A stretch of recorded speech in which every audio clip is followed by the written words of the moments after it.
If you are new to our channel, don't forget to hit that subscribe button.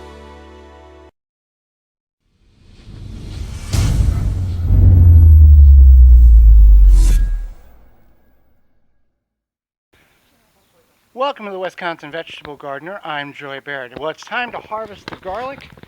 We have hardneck garlic.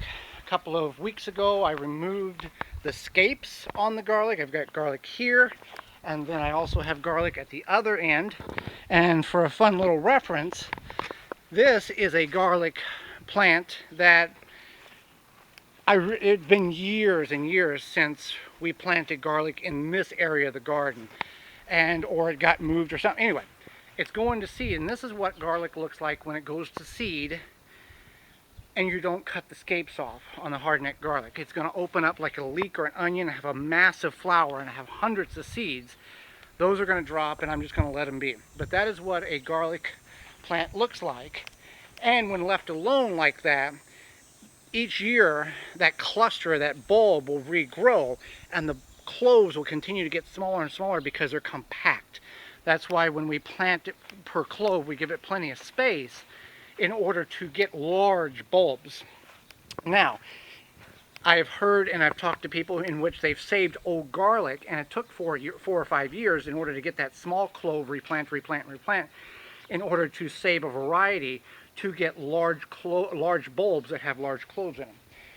So I've got some here, again, some down there. I'm just going to harvest it. I'm going to use a garden fork. I'll show you I'm going to do that, and then I'll show you how we cure this garlic. So I would recommend using a garden fork. This is one that has seen quite a bit of use. We're missing a tine there. The other one's at the other garden. So what I'm going to do is, the reason why I would recommend, first of all, you don't want to just pull out of the ground because you're going to disconnect the stalk from the bulb.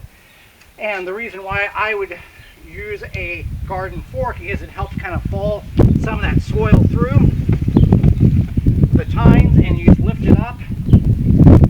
And it's a very nice, a little bit larger than it's bigger than a golf ball. A piece of garlic.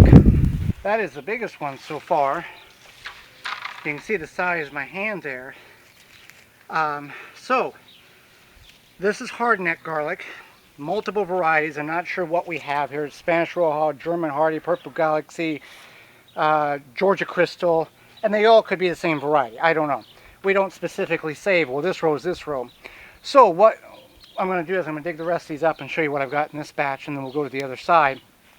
But you want to save the largest bulbs, which in turn will provide you the largest cloves, so you can plant them in the fall this year.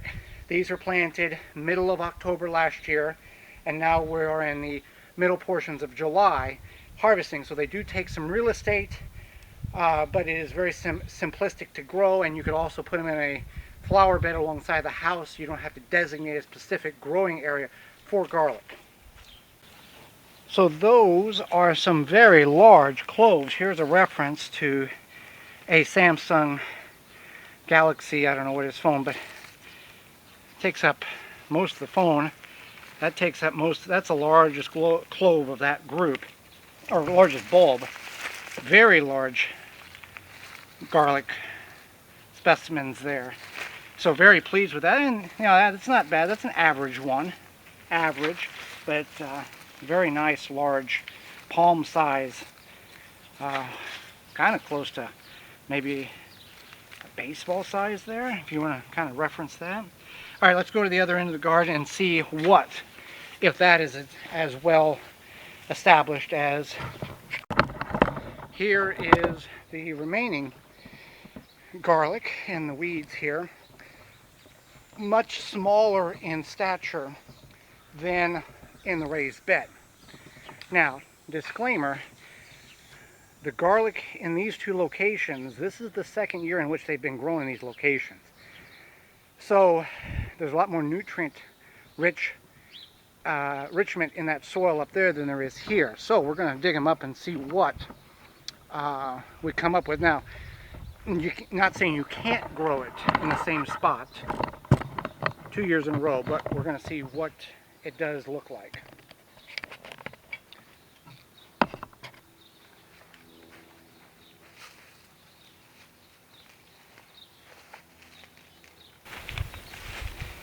Okay, for the most part, these all came out very good size. Another good palm size.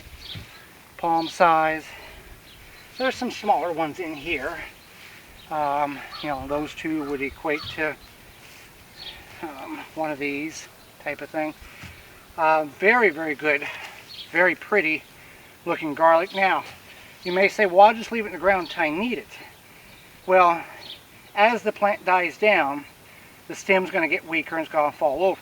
With soft neck garlic, you will know it's time to harvest when that stem falls over and crimps like you would onions. Leaving it in the ground, many of you and us have had very wet current conditions, and it can produce a mold or cause these to begin to rot. So that's why it's important to get these out of the ground. Now I'm going to gather these up and take you over and show you how the best way to cure the garlic. It can be used right away, as is called green garlic, but to cure it, to get a longer life on it, to get that 6 to 9 months out of it, I'll show you how we do that. Okay, to cure your garlic, some people take and tighten bundles and hang it in the eave of a garage or a porch or shed, but you got to go through the hassle of tying it up and all of that. What I found that worked best is just get a tub or a bucket, and all you need to do is just put it vertical. What the purpose of this action is, gravity will pull some of the juices from the upper portion of the plant down into the bulb, and in 2 to 4 to 6 weeks, based on the temperature of either your attic, your shed, or your garage, the tops will completely dry out like corn that's ready to be harvested in the fall in the agricultural fields.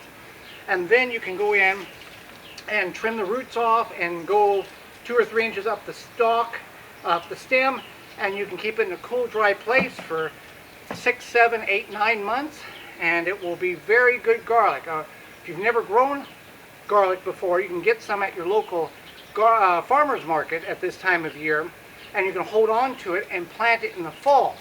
Also, a cooking tip: if you're going to use homegrown garlic that you've purchased from the farmer's market or somebody has given it to you, use 1/4 of what you would normally use from store-bought garlic. This is a very fragrant, very enriched flavor, and it can overpower your palate if you add too much or add what the recipe calls for. So work your way up and don't add too much, because it will overpower you, because it's so rich with flavor, homegrown garlic. So garlic harvest was very successful, very happy with what we have gotten. The large bulbs, which will have large cloves. We'll save some of them for next year, and we will cure it and move on to the next project in the garden. Thanks for watching. I'm Joy Baird, and this has been the Wisconsin Vegetable Gardener.